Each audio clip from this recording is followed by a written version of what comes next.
Ariko ndibuka ko bigeze gufunga insengero zigera mu bihugu izafunzwe n'izi zihari. Niba message itarahindutse nta cyahindutse, nta nubwo icyo leta yashaka kugeraho yakigezeho cyo kora yaragabanije. Urabona mu Rwanda hari hamaze kuba kavuye koko ndabyemera. Yego. Mu bintu by'iyobokamana abantu bakaduka cyane mu nsengero wasangaga insengero zisigaye bibaye ngombwa cyangwa se bibaye byiza. Zishobora gufunga funze nk'ubu ngubu ejo itangazo rigasohoka zose zigafungwa, nibwo ikibazo cyaba gikemutse. Insengero nyinshi zigafunga, ndavuga zose. Reka nkwifurize kugubwa neza aho uri mu bice bigiye bitandukanye byo ku isi. Nizere yuko umeze neza, kandi nawe utameze neza bijya bibaho ko umuntu atamera neza, ariko ejo n'ejo bundi bishobora kugenda neza. Ujye ukomeza usenge, ndetse burya hari abantu batamera neza kubera baba barwaye, ubwo no kwa muganga byabaho. Turi kuri Grace Abounds TV, turi kumwe na Pastor Sam nkuko musanzwe mumumenyera. Sinavuga ngo ngiye kumwakira, ahubwo navuga yuko agiye kunyakira, dore yuko nkunda kuganira n'abapasteri cyane. Pastor, turakwakiriye. Murakoze. Hano ntago ndomushyitsi, ibyo birazwi. Ni ngiye Pastor Sam. Nari mvuze ngo ugiye kunyakira ariko kandi birangira nkwakiriye. Ariko ushaka ko nkwakirana na kwakira. Nagwa nk'amazi yo kunywa. Cyangwa nkwakiriza iki? Oya, burya yo wanyakiriye kuba tuganiriye byonyine uba bamaze kunyakira. Cyane yuko nanjye ntari umushyitsi cyane, kuko ibijya gukorwa hano byose burya mba mbiri inyuma nubwo. Karibu cyane rero. Yego, tugiye kuba twaganira ku ijambo ry'Imana n'ubundi. Ndakeka yuko iyi cano ntago iri inyuma y'umurongo w'ijambo ry'Imana, naho gusa. Niyo mpamvu akenshi mwumvishe ngo Pastor Sam. Sibyo, burya hatajeho pasteri ashobora kuzaho indi titire cyangwa se hakazaho n'umuvugabutumwa, nkuko nanjye ndi umuvugabutumwa. Iyo byabaye ngombwa ndabikora cyane. Ariko kandi burya aho tugenda hose twagakwiye kujya tuvuga ubutumwa. Yego. Hari umuntu burya ujya uvuga ngo abavugabutumwa bazi ko ari babandi baba mu nsengero gusa, ariko burya ntago ari wa wundi uba mu rusengero gusa, ahubwo ahuri nk'umunyarwanda n'umunyarwandakazi wagakwiye kuba uvuga ubutumwa. Oya. Hoya. Ntago wavuga ubutumwa nk'umunyarwanda n'umunyarwandakazi gusa. Uvuga ubutumwa kubera ko icyo gihe ushobora gutanga ubutumwa bw'u Rwanda. Which is okay. Ariko twebwe ubutumwa tuvuga ni ubutumwa bw'Imana. So ubwo rero niyo waba utari umunyarwanda cyangwa umunyarwandakazi. Nese ubu hari umunyarwanda utemera Imana? Barahari. Sarongo uramuzi? Sarongo. Ako Sarongo ngira. Okay, sinzi ntago misobanukiye cyane, ariko barahari. Hari abo bita abapfumu burya, ariko akenshi nabo rutanga rw'amaboko. Niba ari rutanga rw'amaboko, ahubwo niwe widekarara nk'umuganga, ariko nk'umuganga. N'umuganga buri rutanga bira nawe n'umuganga.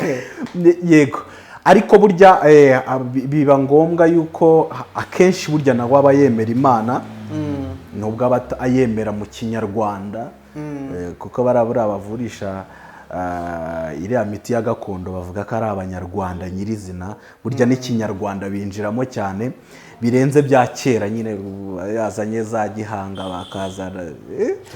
Bayemera batayemera. Ngewe reka mvugire mu murongo wo ndimo. Yego. Nemera. Mvuga ubutumwa bwiza bw'ubuntu bwa Yesu Kristo. Kanongere nibukiriza abantu badukurikiye ko ibiganiro byacu kuri Grace Abounds biterwa inkunga na Fine Builders Limited, company y'ubwubatsi. Mubagane, bakorera Remera opposite na BK Arena. Nimero zabo bazibashyiremo aho muri screen, mubahamagare. Urashaka kubaka, urashaka kugura no kugurisha, urashaka gukora plan y'inzu, ibintu byose wakenera iyo company irabigufasha, kandi yakunguka ikanadutera inkunga tugakora aya mavideo, kuko aya ni amafaranga. Kugira ngo amavideo akorwe n'amafaranga, rero bahita badutera inkunga yo bungutse tugakora amavideo. Namwe ni mubashyigikire, nabo badushyigikire, twese dushyigikirane. ubwo reka tubwire abantu bose badukurikirana cyangwa se abumvishije ijwi ryacu aho ribasha kugera, niba ufite igikorwa cyawe kigendanye n'inyubako, waba ushaka kubakisha sitasiyo, waba ushaka kubakisha hoteli, ushaka kubakisha n'umuhanda, burya nabyo bishobora kuba byazamo ibiraka by'umuhanda, turabikora. Ibyo ari byo byose mugane rero iyi kampani y'Imana, ndetse ishobora no kuba yatera umurimo w'Imana inkunga, bakavuga bati ubuntu bugomba kugera kuri benshi. Ubwo ni mugane Fine Builders Limited. Buriya mu isi hari abantu bagera muri miliyari 8 zirengaho gato, ariko abantu byibuze bumvise inkuru za Yesu Kristo, imibare twereka ko zaba ari miliyari 2 wenda na 700 cyangwa na 900 aho ngaho, ntago baragera muri miliyari 3 mu mibare mperuka yavuga. Abo rero ubwo butumwa, abo bumvise ubwo butumwa bwa Yesu Kristo nibo nari ndimo kuvugiramo.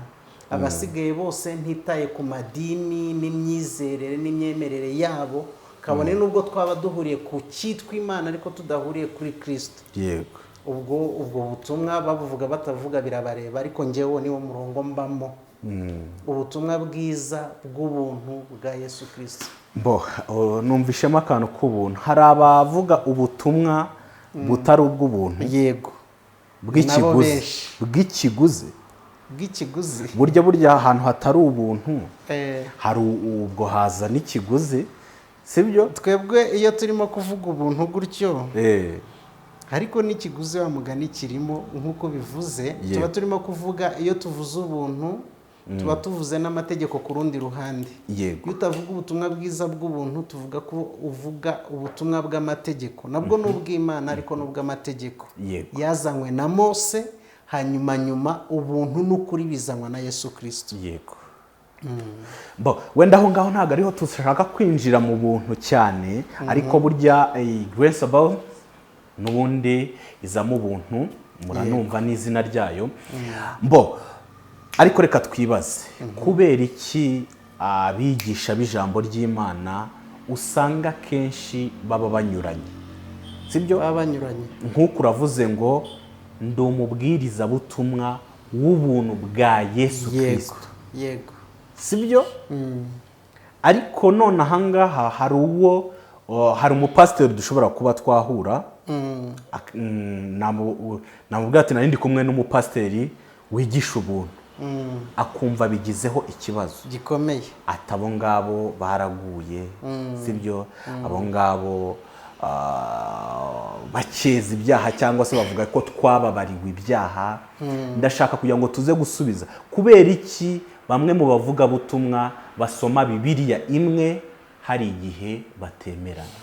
Impamvu iroroshye, kuko nanjye ntago nahoze mbwiriza ubutumwa bwiza bw'ubuntu bwa Yesu Kristo.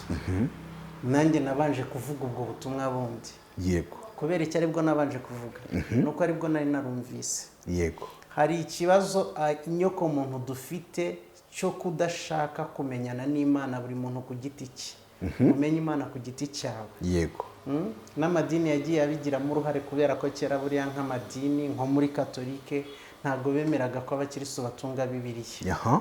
Ariko ubu ngubu ntekereza ko Bibiliya zishobora kuboneka ku bantu bose bazishaka. Yego. Ariko abantu bagumye muri ubwo bubata bwa kera, n'ubundi n'abazifite usanga batazisoma. Gusa kubera ko pasiteri, niba ari padiri, umuyobozi w'idini yavuze ngo tunga Bibiliya, ijambo ry'Imana, akayitungira ko babivuze, ariko atatunze ibiyirimo. So rero nanjye nabanje kubwiriza ubwo butumwa bundi, kubera ko aribwo nari narasanze abandi bavuga. Mba mu gihe cyo kwigana ibyo nasanze abandi bavuga. Nyuma y'igihe rero naje kugenda mbona ntarimo gushobora ibyo bintu, nubwo mbibwira abandi kubikora, ariko njye sinshobora kubikora. Nza kubonamo ikibazo rero, naho ngaho njyewe ibyanjye byatangiriye. Kubera iki mbwira abantu ibintu ntashoboye? Yego. Ngira ikibazo cya kabiri, ese wenda hari undi waba ubishoboye, ikibazo kikaba kiri kuri njyewe gusa? Nza gusanga n'ubundi n'abandi nabo duhuje ikibazo, nibo bavuga ibintu byiza ariko badashoboye gukora. muri bibiliya rero bikaba byarakorwaga n'abitwa abafarisayo. Yesu yaravuze ngo bikorezaga abantu imitwaro bo batabasha no gukozaho imitwe y'intoki. Nanjye rero n'uwo mupasiteri nari ndiwe najyaga mbwira abantu kubahiriza amategeko, ariko nanjye ubwanjye ntayubahiriza. Nyuma rero mu gushaka mu byanditswe sanga ibi bintu byo kubahiriza amategeko ntabwo Imana yashyizeho ngo tuyubahirize, yashyizeho kugira ngo dutsindwe nayo, twemere dutsindishirize ku bw'ubuntu bwayo. Ariko mbere ntabwo nari mbizi. N'abandi rero naho bagifite ikibazo, ariko bose igihe kizagera, kandi ntabwo ari kera, igihe kizagera aba bose ureba babwiriza ubuntu, ubutumwa bwiza bw'ubuntu bwa Yesu Kristo, niba baba batari ubwo bavuze babura umuntu bumva, kuko abantu barimo baragenda bahumuka. Ngo babure umuntu ubumva, ubitaho, ubayoboka. aho naho harimo ikibazo. Izi nsengero dore ureba zose ureba, nibadahindura mesaje ngo bavuge ukuri kw'ijambo ry'Imana, aribwo butumwa bwiza bw'ubuntu bwa Yesu Kristo, igihe kizagera babura umuntu bayoboka. Wenda abenshi bashobora kwita bumva bati ese koko ntibishobora kuba bihuye n'ibi ngibi twabonye mu Rwanda, kuko akenshi insengero nyinshi igihugu cyacu cy'u Rwanda, tunashimira igihugu cy'u Rwanda kuko hari ibyo cyagiye kireba mu nsengero, hari abari batubahirije amategeko, hari awazaga agashinga urusengero. Nkeka yuko muri iyi minsi akajagari k'insengero kagiye kagabanuka, abantu basenga ni bakeya, ni bake. Akajagari k'insengero ntawe kazakurwaho, nuko hari izafunzwe n'izitafunzwe. N'izi ngizi zisigaye nazo ni akajagari. Kuba ari nkeya ntibikuyeho akajagari, kuko ibyo ziriya zafunzwe zakoraga n'izisigaye n'ibyo zikora bitaniye hehe se? Niki usibye kuvuga ngo bo babikorera mu makaro, babikora ahantu harimo za fani cyangwa AC, hari akayaga, hari amakaro, ari ahantu hakeye, hasa neza, parking irimo amapave. Ubundi cyahindutse niki? Message se yarahindutse? Niba bari abafungiye barabatekamutwe, n'abasigaye n'abatekamutwe, ariko bari smart, kuko ubu ngubu ni itegeko kwiga.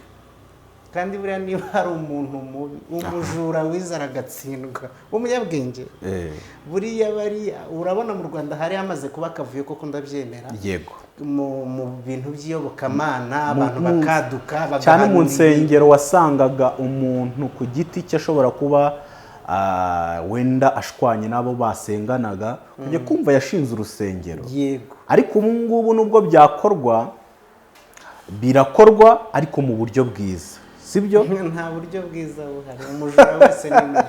Okay, icyo ngiye kuvuga, biriya byari byiza. Ikintu cyose buriya kigira mu cyongereza kita advantage and disadvantage, gifite ibyiza byacyo n'ibi byacyo. Bariya abantu bari barimo guteza akavuyo mu buhanuzi, mu kwiba abantu ku mugaragaro. Biriya ubona leta isa nkaho yabigabanije, ariko ntiyabimazeho, kuko n'abasigaye barabikora, ahubwo babikora barize, babikora bari smart, babikora bize psychology, bize iyobokamana, bize ibintu byinshi, ubwo ni babi cyane kuruta bagiye. Bariya bagiye ikiza cyabo kubafata byabaga byoroshye, yavugaga ibintu bitajya no muri logique, ugahita uvuga uyu muntu. Ariko nubwo ambwiye ibi bintu nawe ubwawe ukaba wahita ubigiraho akabazo bidasaba ubundi bwenge, ariko baba hari bari smart, ntabwo wapfa kubafata.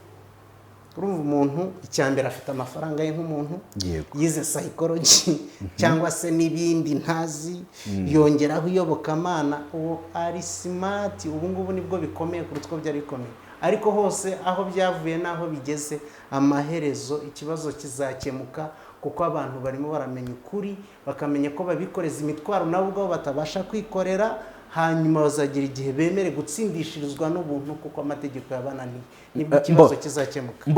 Noneho wambwira uti n'insengero zisigaye bibaye ngombwa cyangwa se bibaye byiza, zishobora gufunga? Izi ngizi bazifunze nk'ubu ngubu ejo itangazo rigasohoka zose zigafungwa, nibwo ikibazo cyaba gikemutse. Insengero nyinshi zigafunga, ndavuga zose.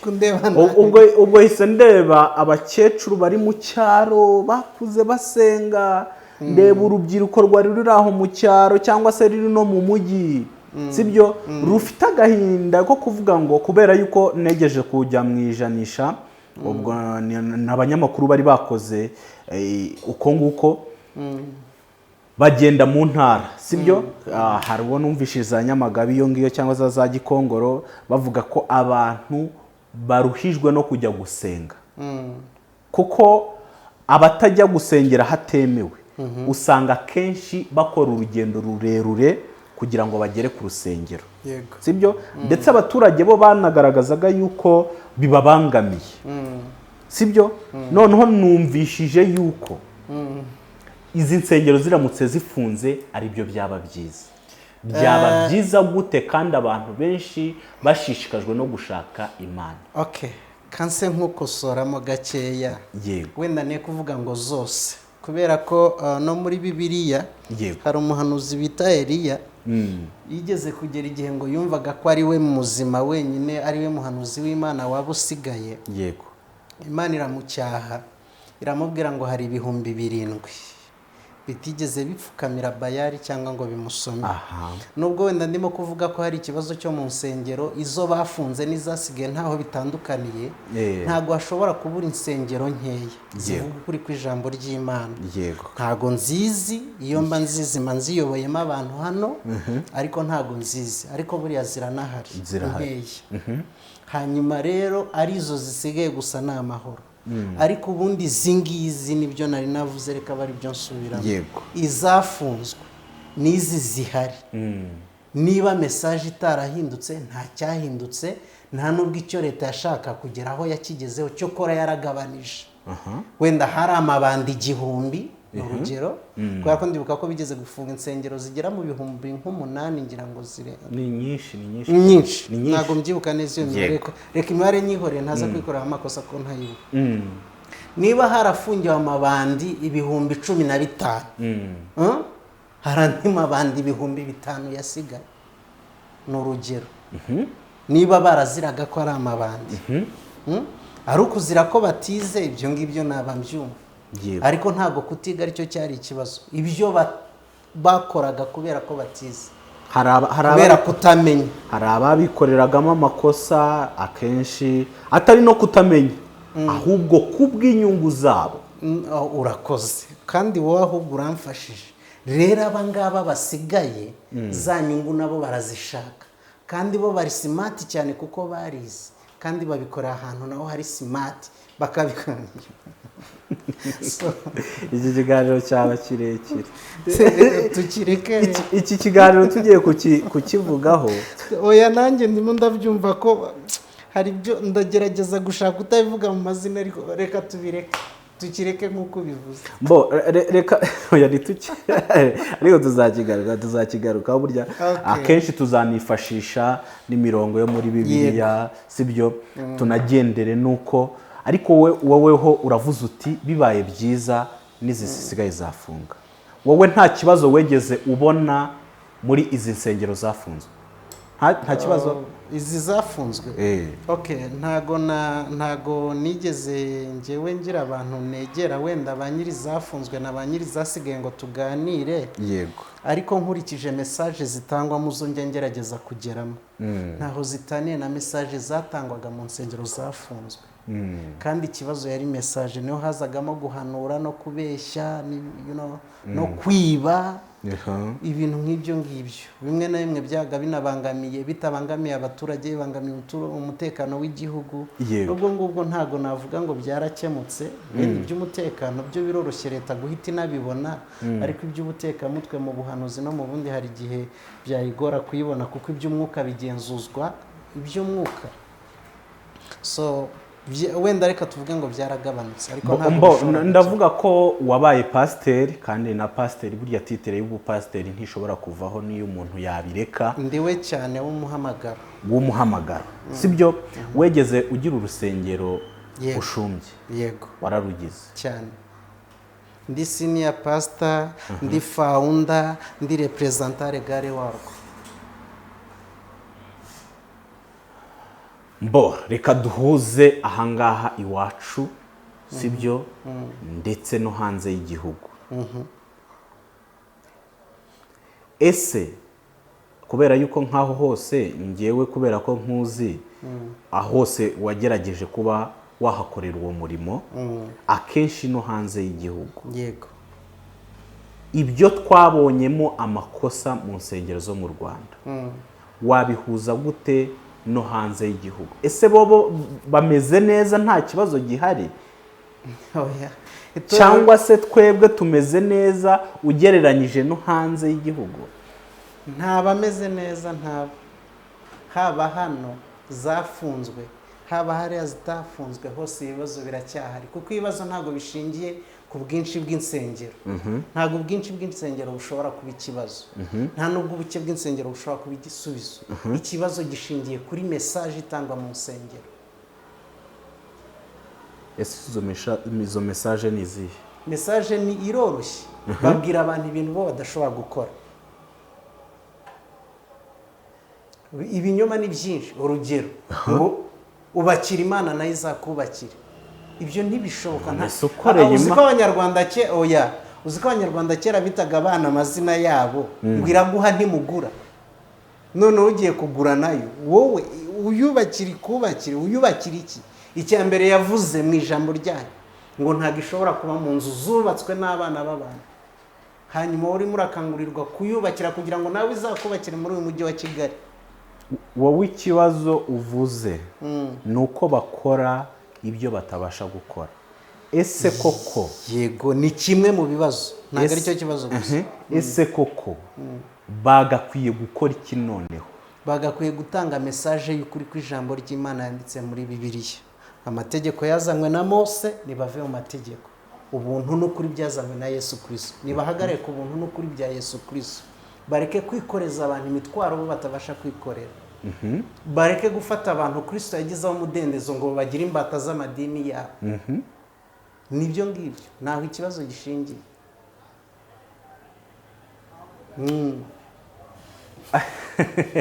Hari ukuntu ndeba nkabona usa nk'utanyuzwe. Ntago nyuzwe, ariko kandi reka dufate uku nguku kandi tuzanakigarukaho. Nawe ufite igitekerezo hano muri komenti ushobora kuza kuba wacyandikamo. Ese koko birakwiriye cyangwa se bitewe n'ibyo wumvishije twavuze wumvishemo iki? Ubwo muri komenti tuzabibona aho ngaho. Ushobora no kuba wanakandikira pastor wamwandikira se nawe bakwandikira. Yego, nawe bakwandikira nomero yawe. Barayibona, bazashyire muri comment ngenda soma nzahita mbibona. Okay, cyangwa bazandike muri comment. Nibyo byakabaye byiza. Ubwo ngubwo tuzakigarukaho dufite ibibazo byinshi ndetse n'ibisubizo. Nanjye ubwo hari ibindi bibazo ngiye kugira uko hari abo na sharinga bakambwe atari ko se koko hagakwiye kubazwa. Ubwo abo ngabo nabo bazabona ikiganiro nabibashe yarinze bashobora kuzangarukira tukazongera tukongera ibibazo tukamenya byinshi ndetse nuko umurimo wagakwiye kugenda. Sinzi niba hari icyo pastor yasoza atubwira maze tugasoza ikiganiro. Message yanjye ni imwe, mbwiriza ubutumwa bwiza bw'ubuntu bwa Yesu Kristo. Iminsi yashize hari akaganiro gato nakoze ku munota umwe ndimo kwideklara nk'umunyabuntu. Yego, abantu bamwe bafata abanyabuntu nk'abantu babi, nk'abantu ngo bashaka kwikorera ibyo bishakiye, ariko ntago ari uko nguko ubuntu buvuga. Ubuntu buratwigisha. Impamvu buvuga nabi ni uko utabuzi, ariko ikindi kibazo gikomeye ufite nuko mugira ngo amategeko atarakunanira cyangwa se wenda ubikora wihishe, uyica wihishe. Ariko umunsi wananiwe n'amategeko ukanamenya ko ijambo ry'Imana rivuga ko adashoboka, uzemera ubuntu bugutsindishiriza. Yego, Imana iduha n'umugisha. Iyo niyo message yanjye igihe cyose. Tuzagaruka. Cyokora reka nongere nibukiriza abantu badukurikiye ko ibiganiro byacu kuri Grace Abounds biterwa inkunga na Fine Builders Limited, company y'ubwubatsi. Mubagane, bakorera Remera opposite na BK Arena. Nimero zabo bazibashyiremo aho muri screen, mubahamagare. Urashaka kubaka, urashaka kugura no kugurisha, urashaka gukora plan y'inzu, ibintu byose wakenera iyo company irabigufasha kandi yakunguka ikanadutera inkunga tugakora aya mavideo kuko aya ni amafaranga. Yego. kugira ngo amavideo akorwe n'amafaranga, rero bahita badutera inkunga iyo bungutse tugakora amavideo, namwe ni mubashyigikire nabo badushyigikire, twese dushyigikire. Ubwo reka tubwire abantu bose badukurikirana cyangwa se abumvishije ijwi ryacu aho ribasha kugera, niba ufite igikorwa cyawe kigendanye n'inyubako, waba ushaka kubakisha sitasiyo, waba ushaka kubakisha hoteli, ushaka kubakisha n'umuhanda, burya nabyo bishobora kuba byazamo ibiraka by'umuhanda, turabikora. Ibyo ari byo byose mugane rero iyi kampani y'Imana, ndetse ishobora no kuba yatera umurimo w'Imana inkunga, bakavuga bati ubuntu bugomba kugera kuri benshi. Ubwo ni mugane Fine Builders Limited. Yego. Urakoze cyane, Imana iguha umugisha. Namwe murakoze.